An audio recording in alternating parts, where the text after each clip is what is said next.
Paz de Deus com todos, meus irmãos. Saudade de todos vocês. Saudade de dar um abraço aí em cada um.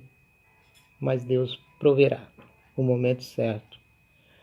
Meditando aqui em mais um texto que está lá em 1 Reis, capítulo 17.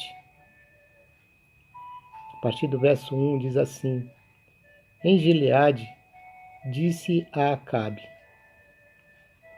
Elias disse ao rei Acabe: Juro pelo nome do Senhor, o Deus de Israel, a quem sirvo, que não cairá orvalho nem chuva nos anos seguintes, exceto mediante a minha palavra.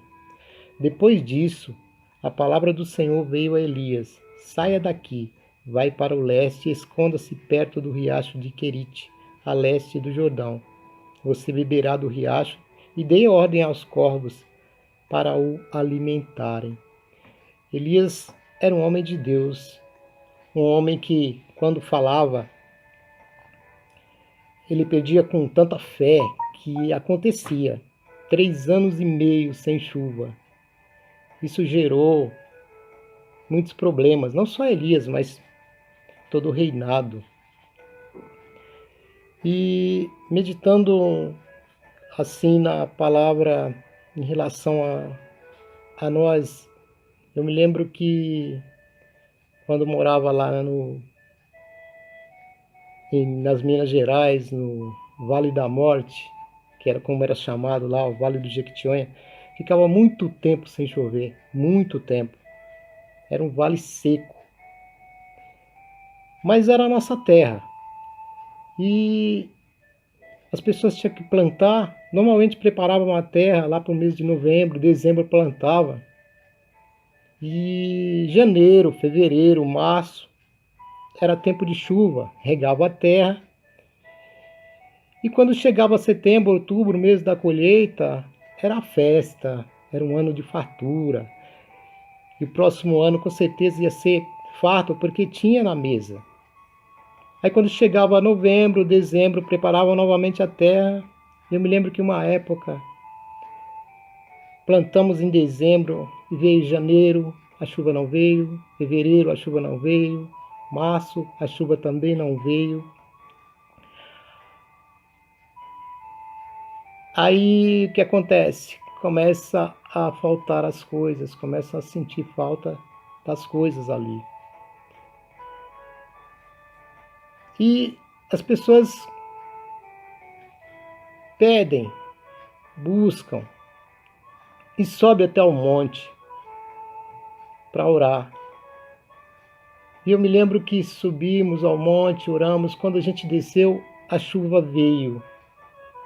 E foi aquela festa, todos com ramos na mão e vibrando, mas foi um ano bem difícil.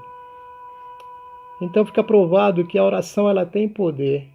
A gente precisa mais orar. Não precisa esperar o tempo da sequidão para orar. Porque aquelas pessoas, nós, na época, não oramos antes da plantação, não oramos durante a plantação. A gente só foi orar, buscar a Deus depois que a coisa já estava terrível, já estava faltando, já não tinha mais alimento. No caso de Elias aqui, a viúva também não tinha mais alimento. Era o último pão, e a gente lembra que quando faltava muito tempo, a mesa não tinha muita comida, a gente se valia também muito da farinha. Era beiju de manhã, de tarde, de noite, mas satisfazia.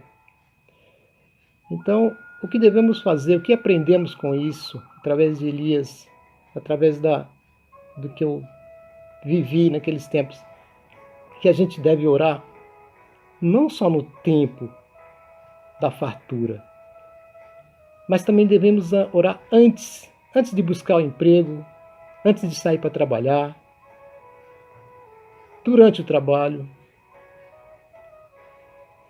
de manhã, de tarde, de noite. Como a gente tem que se alimentar de manhã, de tarde, de noite, também devemos alimentar da palavra também, de manhã, de tarde, de noite, nas madrugadas, não só nos montes, mas também dentro de casa.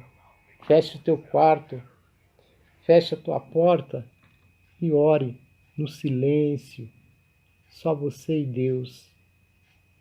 Orar significa falar com Deus, buscar a Deus, sentir ali a presença de Deus. Então, nesses momentos terríveis, vamos buscar mais a Deus. A gente tem bastante tempo para isso hoje. Então, vamos buscar a Deus. Vamos meditar na palavra, porque só Ele pode nos tirar dessa situação. Só Ele pode nos trazer novamente o abraço, a comunhão com os irmãos. Deus abençoe a cada um.